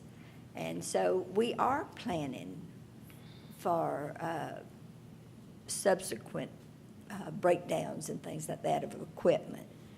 We know when we need to replace a roof, and that's usually a budgeted item. And we know when air conditioning or HV, or when it's too old, we need to replace it. We keep up with this, and I think you're responsible for this, are you not? That's correct. So I think we're doing our due diligence in this, on this. So the 15-year, the recouping, the 15-year financing, the expense, over $2 million or close to $2 million. I just don't favor it this time, but anyway, I yield back. Okay. Any other questions or comments from the Board of Commissioners? Madam Chair? Vice Chairman Robinson? Yeah, I'll keep this tight because you're right. We've been talking about this for a while, 2.5 years to be exact, through many propositions and so forth. So I think the intent was we definitely educated ourselves regarding this matter. So I feel confident in how the votes will come down. That being said, again, it is about long-term capital planning. And to Madam Guider's point, but that's a big contingency fund, right? There's something about smoothing out your costs. These are known costs. You know that you have assets in all these buildings. This is not some act of God or some flood or something that the contingency should be used for, unanticipated, right? These are anticipated costs. At some point, it will break down, no more than the sheriff deputy cars. They will break down, right? So this is about planning. Now, I'm trying to, for the public and what this is really about. So let me see if I can put my educator hat on. You got 30 buildings, right? roughly 33 buildings that were in part of this audit. Is that accurate? There was like 38, I think. All right, so 38. Close enough, though. That's 38. This does not include the jail, Correct. does not include Bleakley, or does it? Yes. Mostly no. That's fine. Keep it. Yes, All no. right, Bleakley. Does it include the animal shelter? It did, but they didn't recommend anything there. All right, so I'm just using these big things. So there's 38 buildings. You've got these 3 in no man's land, and then also you identified another 30 to 40 buildings that were just small, Lithia Springs restroom, Correct. I don't know, Concession stands, things of bathroom that buildings. nature. All right. So we're talking about the meat of, or the heart of the county as relates to big buildings, fire, admin, all of that, right? On one side. And their proposal is basically, let me see if I got this right, $2.5 million, 100%, right? That can be put in play within 6 to 12 months, right? Correct. And it will guarantee that side of the equation. In other words, even if they didn't make their numbers, they didn't break even, there's a corporate guarantee. That accurate? Correct. Okay. The corporate guarantee is based by a publicly traded company. Is that accurate? Yes, sir. All right.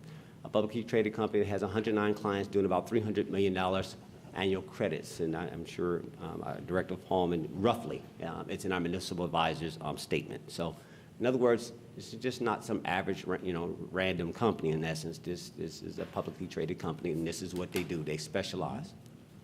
On the other side, we've got our staff that, again, I would think, to Commissioner Mulcair's point, is really the capacity, right? So the other proposition is versus 2.5 million, maybe 1.5 million.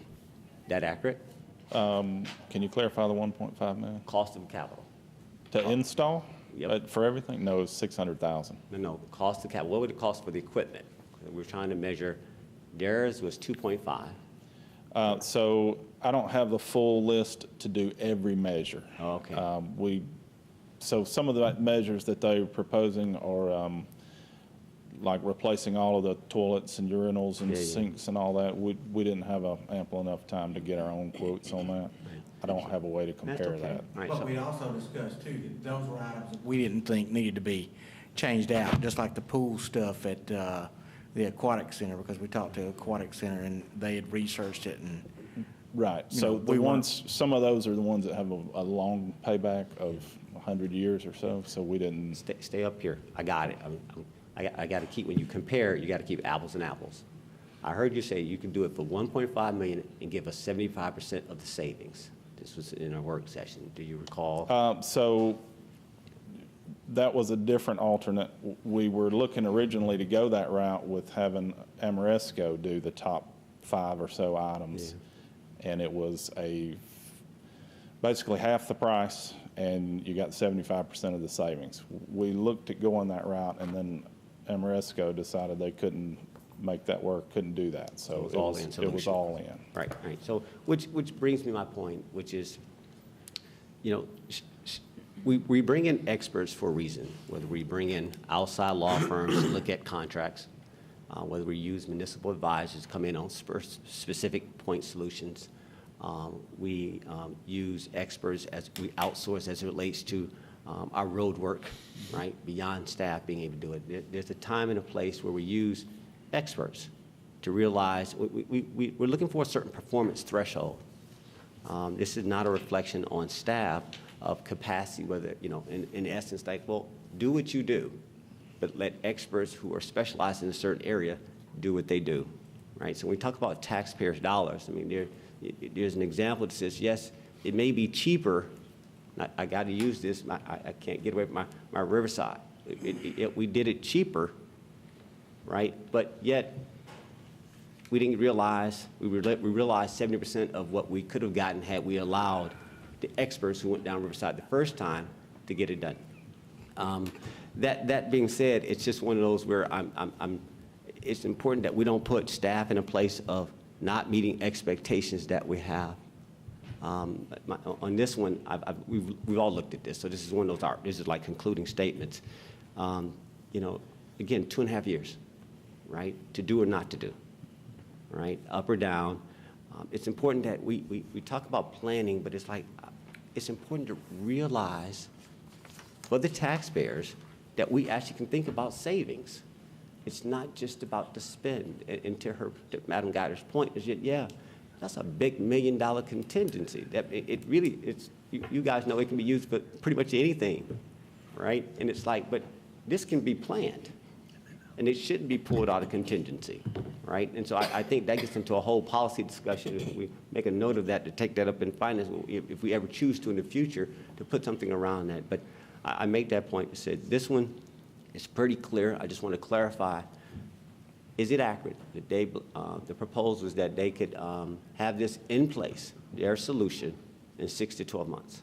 That is accurate. Okay. I yield. Any other comments from the Board of Commissioners? Yes. Commissioner Mitchell?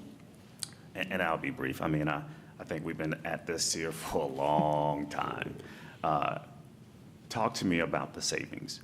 Are we saying the savings are, and I know we talk about a percentage of the savings, is the lights that we put in, is the savings on the bill, is that the savings? Or is it the replacement cost that would kind of tie into the savings so we can get a clear understanding of what are we saying when we say savings? So it's both. Okay. Your immediate savings would be on the bill, just the actual energy usage and the cost of the electricity savings. Now, long-term, most of the LED fixtures are range from 25,000 to 50,000 hours. Most of theirs they spec, I believe, are 50,000 hours. So they would have double, triple life of a fluorescent fixture. So yes, that savings of not buying the fluorescent bulb is also a savings. And that replacement cost would also be the replacement to actually do a different type of bulb, because. So that side of the savings is not really accounted for because most of that's done in-house. Okay. So in this building, you'd have Allen replacing the bulbs. In our buildings, we have an electrician over there. So the actual labor to do changing out the fluorescent bulb in 10 years, or 20 years, is not included. It's the cost of the bulbs are. Right. And my other question, though, is the coverage that this company is trying to allude to, what they're covering. And I think that's what we're kind of having some unique conversation about, is they want to cover a sector of buildings or a section of buildings versus, I mean, there's kind of, if I'm hearing it correctly, there's probably a couple of different scenarios when it speaks to coverage to create the savings, meaning they're not covering all of our AC units.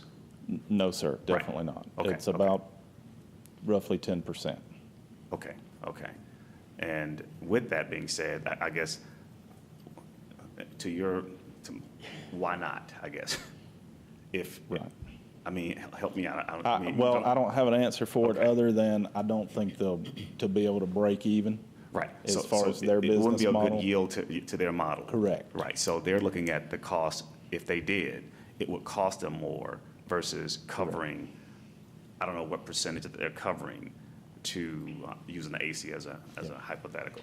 I don't know how much of that they're covering, and are they covering the good of the AC versus the ones that are there or been there for some years, that it wouldn't be a good yield because that would offset what good I'm assuming they want to cover. So for the units they had proposed to replace, there were 13 rooftop units.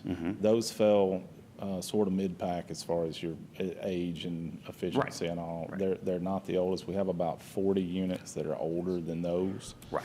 But were that's not on the list. what they excluded. They excluded those. Correct. Okay. And then they had 4 other units in a different building that kind of fell. I think they were slightly lower down the list, but there was still quite a few below that that are not included in the replacement.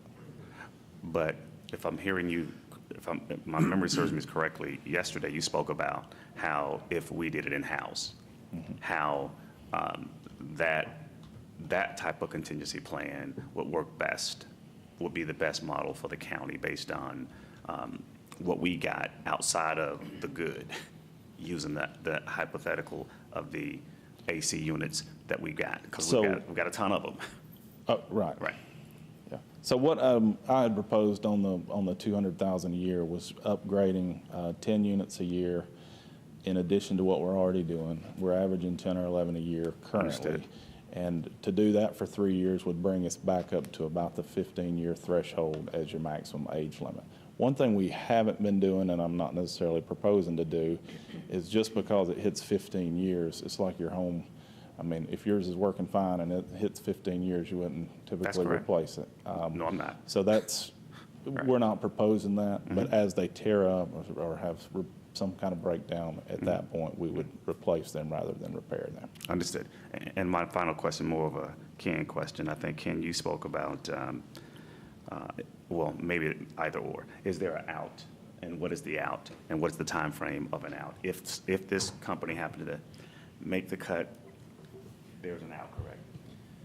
Well, the contract is before you, there is no out. The one that we've sent to staff, there will be, and I don't know if it'll affect Amoresco's willingness to perform, but we have put an annual out with no penalty to the county, so I don't know how that affects the negotiations.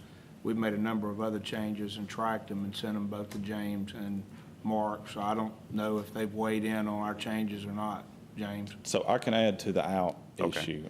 Typically, your outs are at a year-long, annually.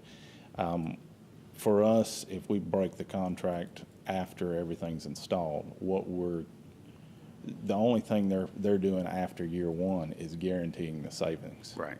So they'll come in yearly. They do another minor audit to see what the savings are, guarantee that they can change things, fix things to make their guarantee work. Right. If we take that out, basically we're just giving up the guarantee. We'll give up what now? We would give up the guarantee. Got it. So they have to be able to come out annually for those 15 years and check the numbers, crunch the numbers and show we're saving it. And then if we take the out at year one, then we've got what we got, but there's no guarantee at that point. Mr. Commissioner, I want to make sure you understand, the way this contract's written, in year one, they do all the work, they get all the money. So even if we cancel it, there's not a lot of backside reasons for canceling. They're really getting paid up front for the most part. So I don't want to mislead you about the annual way out. The annual way out, in this case, isn't substantive in my opinion. Right. I get that. I get it. Thank you. Thank you for the, but, okay. So, thank you. I appreciate it. Thank you. This is a lot, and I know it's been going on for a long time, and we're trying to get to some resolve as to what that may or may not be. And I appreciate your input of even suggesting or recommending even something different. So, but I yield back, Madam Chair. Okay. Any other questions? Just have one question for you, Director Worthington. If you could just, again, just state for the public that this has no impact, this initiative, and I just want to make sure I heard you clearly, has no impact on the general fund or? That is correct. Okay. The way the model's set up is basically you're going to take dollars you're currently paying into energy, such as a power company, water, gas, and you're going to pick out of that fund and put into this fund. It's a net zero on the general fund. Okay. And I've had experience from just my healthcare experiences. We were accustomed to energy savings initiatives and such as the Six Sigma and the Lean approach. And it's not uncommon, but I just wanted to make sure, and I'm not sure how it has transitioned into the government sector, but it's a great opportunity for us to save thousands and ultimately boost our bottom line, but just wanted to make sure it didn't impact our sensitive general fund. And at this point, I would like to bring up, if we have any representatives here from Ameresco, if I could just have you come up and speak a little bit about your company's history and give us some insight as how you feel this initiative will benefit Douglas County. Madam Chair. Go ahead. Can I speak for this one second? Sure. So you had mentioned, James had said there's no impact on the general fund. Sure. Technically, there is a general impact there is an impact on the general fund to start with because of the finance costs. Now, over time, they pay themselves back supposedly with the guaranteed energy savings, but up front, there would be an impact. we need to talk about the magnitude of that impact. What is the impact? So you're at the impact. Can you describe that again, sir, please? The impact, I mean, there's two different areas here. You've got the construction project and then the ongoing services. Construction project, just like a design build general contractor, we would get paid for that work.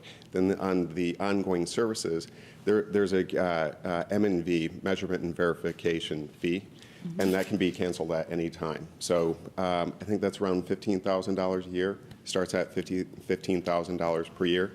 At any time, you can cancel that and stop paying that $15,000.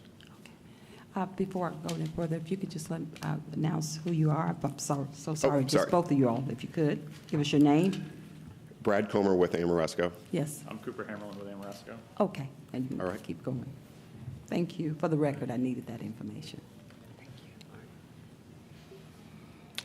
You were telling us a little bit about your company. Company, we do around $650 million in revenues focused on this type of work with mostly institutional markets. As far as this project is concerned, we started down this road, I think a year and a half ago or so. I know I'm bringing that up because I know Douglas County has started quite a bit earlier. But our goal was to make this a cash flow neutral to maximize the energy savings as much as possible. Sometimes we can put operational and maintenance savings in there because with new equipment, new lights that last longer, there are going to be operational savings, but we did not add that to this. So it ends up with the price reduction that we gave last week to James, and I think you forwarded it to Mark also.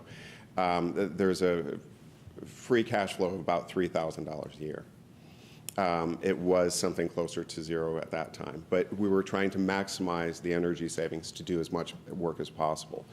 When we are looking at how these projects are put together, look at it from, you've got these low-hanging fruit, quick payback type items that fund the longer payback items. For instance, mechanical equipment, typically, ignore the commercials you may hear on the radio.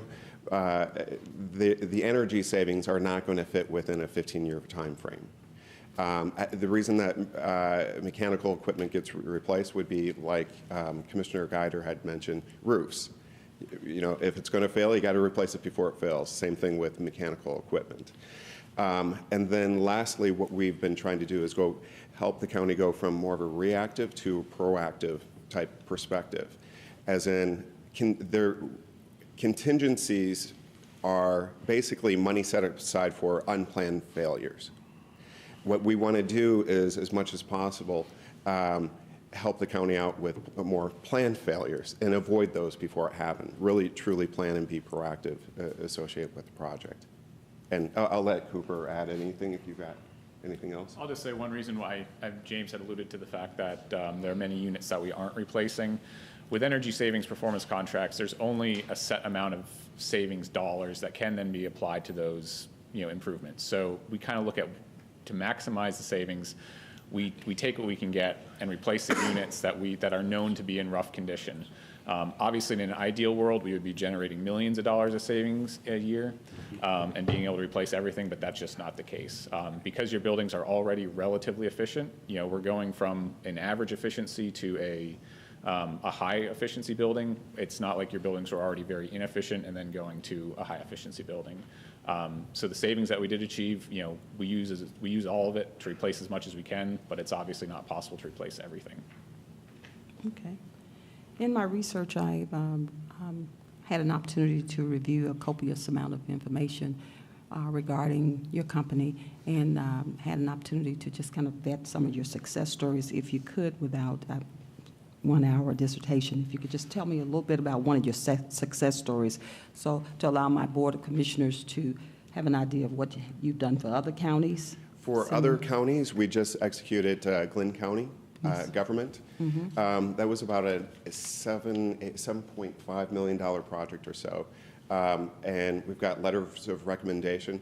As we said in the interview, our future work that we get is based on past clients and references. So that's one of the most recent projects that we just finished. Also just got we're basically 1 month right now behind City of Atlanta. We got a contract, that was also for about $7.5 million or so, $7.5 million.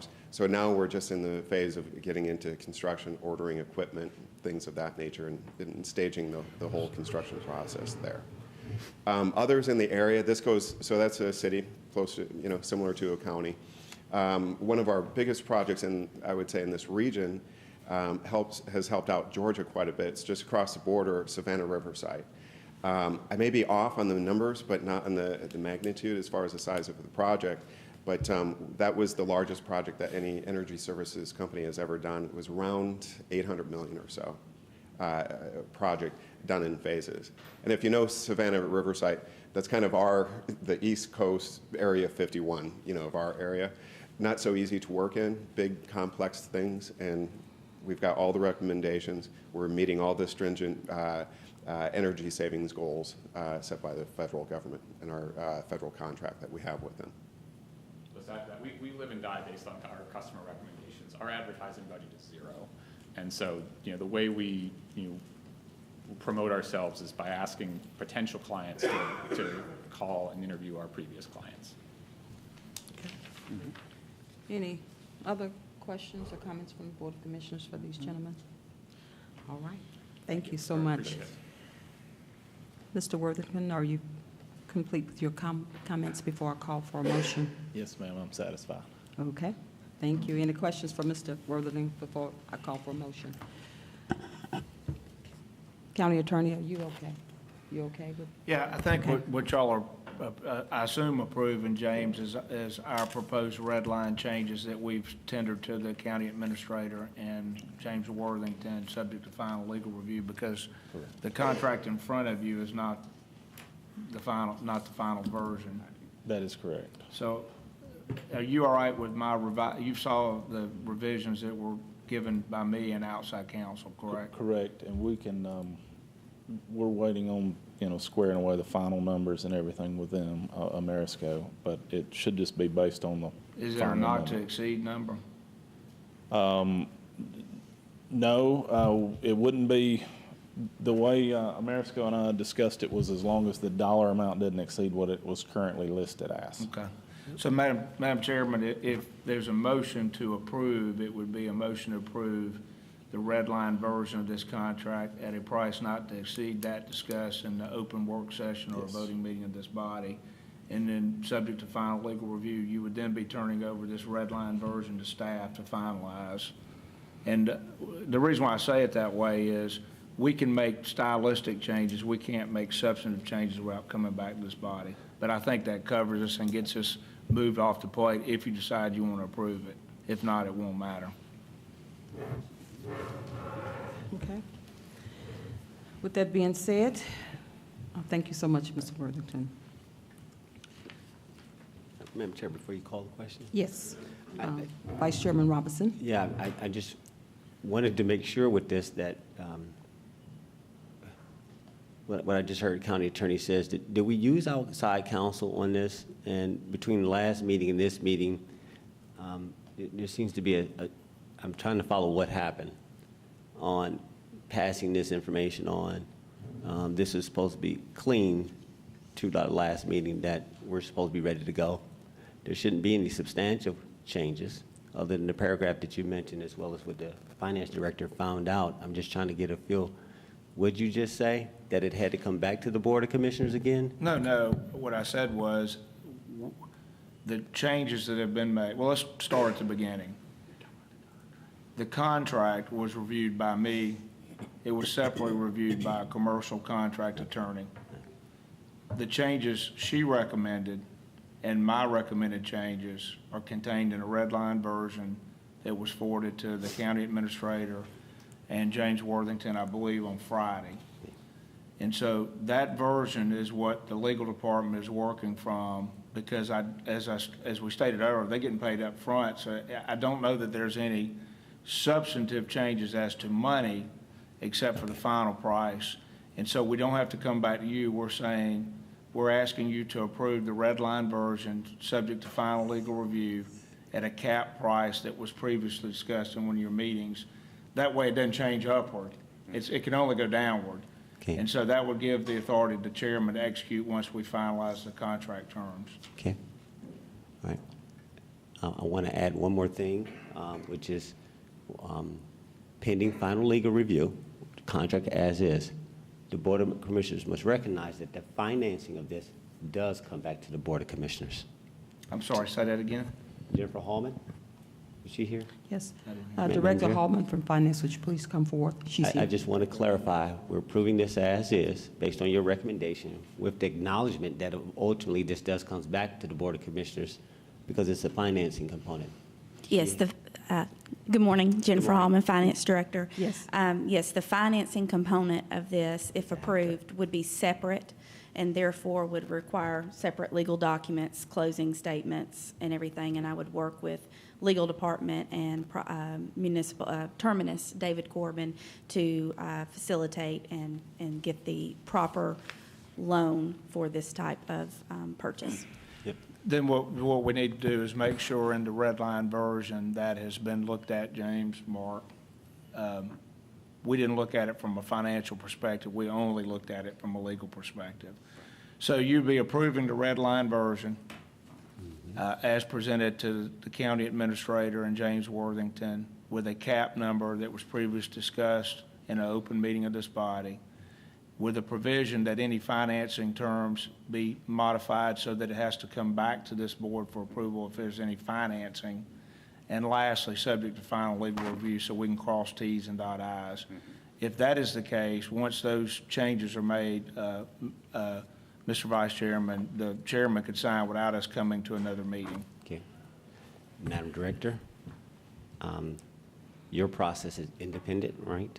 You'll go forth like any other SunTrust, consultant, whatever you do to kind of financing. I think they had an assumption of a 3% rate. We talked about this publicly. We hope you can do better than that type of rate. So we recognize that there's a, Ken, the question is, can we say we don't want to go beyond 3? Do you feel comfortable with that, madam?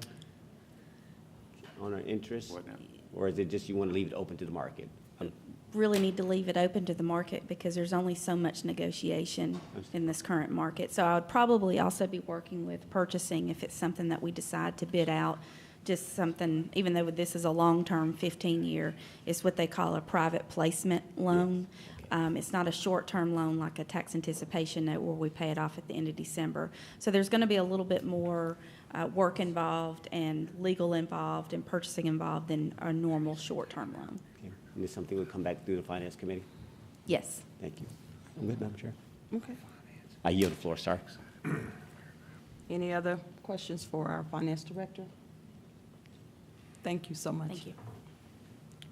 With that being said, Board of Commissioners, you have heard the new business item, which is authorization to approve a contract with Amerisco for professional services with the red line version.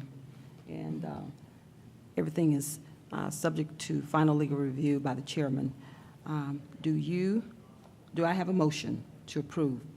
Or do we have a motion to approve? Madam Chair, I make a motion to approve the Amerisco contract as stated by our county attorney in a summary, acknowledging finance. Okay, we have a motion. Do we have a second?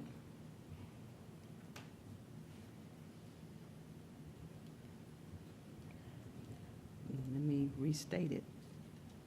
Board of Commissioners, you heard the resolution. Do we have a motion to approve? Madam Chair, I so move that we approve this contract. Do we have a second?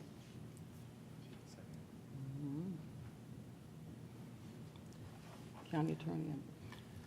If there's no second, the motion dies for lack of a second. Then you'd ask for another motion, Madam Chair. Okay, let me do it again. Board of Commissioners, you have heard the authorization to approve a contract with Amerisco for professional services to include the red line version and subject to legal review by the chairman. Do we have a motion to approve? So moved.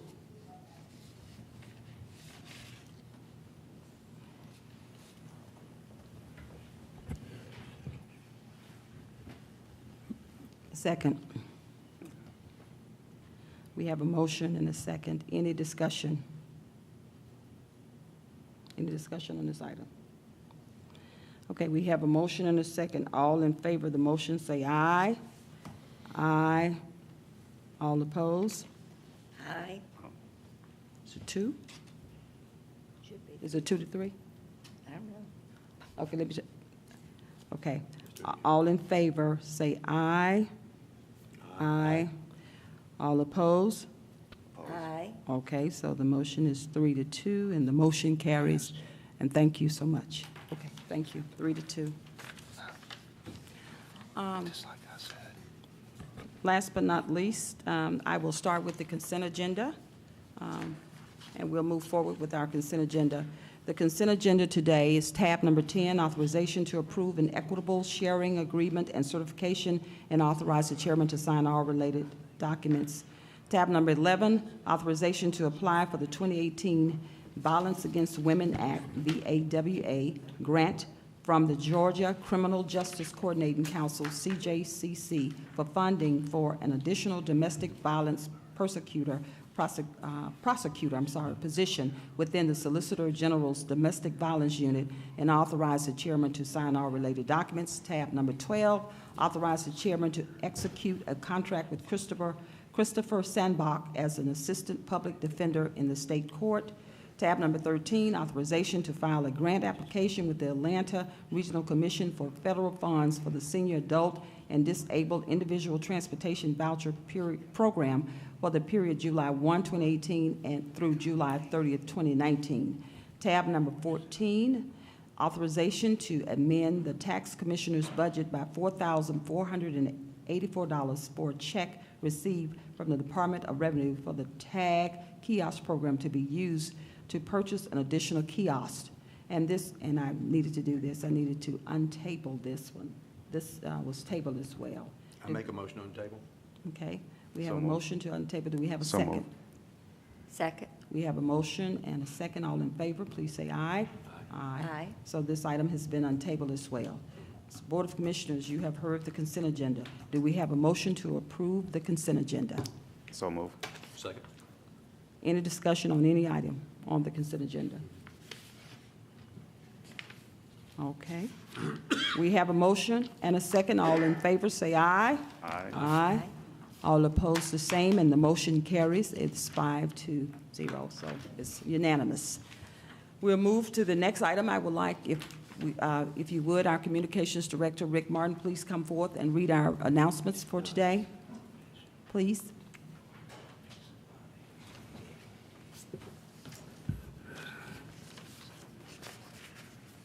Good morning, Madam Chair and Board of Good morning. Commissioners, members of the community. I'd like to read our announcements. We have 3 announcements, beginning with the Fairy Princess Ball. 2018 Fairy Princess Ball will occur on Friday, February 9th at 7 o'clock. Pre-registration is underway for the annual Father-Daughter Valentine's Dance. It's happening at Derelict Park Gymnasium from 7 to 10 p.m. All girls 12 and under are invited to register and put on their prettiest costumes and dresses and be a princess for the night. Cost is $30 per couple and $5 for additional siblings. Members of the public can contact Tracy Ivy with the Douglas County Parks and Recreation Department at 770-920-7129 or email her at tivy@co.douglas.ga.us. Second announcement to mention, Celebration of Arts, Culture, and Humanities Forum is happening on Tuesday, February 13th at 6:30 p.m. The forum will be held celebrating the arts, culture, and humanities community of Douglas County, Georgia, at the Douglasville Conference Center, 6700 Church Street in Douglasville. The event is happening, like I said, at 6:30. For further information, members of the community can contact Tiffany Stewart Stanley, our Director of External Affairs, at 770-920-7436, or email her at tstewartstanley@co.douglas.ga.us. Our last but not least announcement, a Black History exhibit and reception is happening Tuesday, February 27th, in honor of Black History Month. It'll be happening here at the courthouse.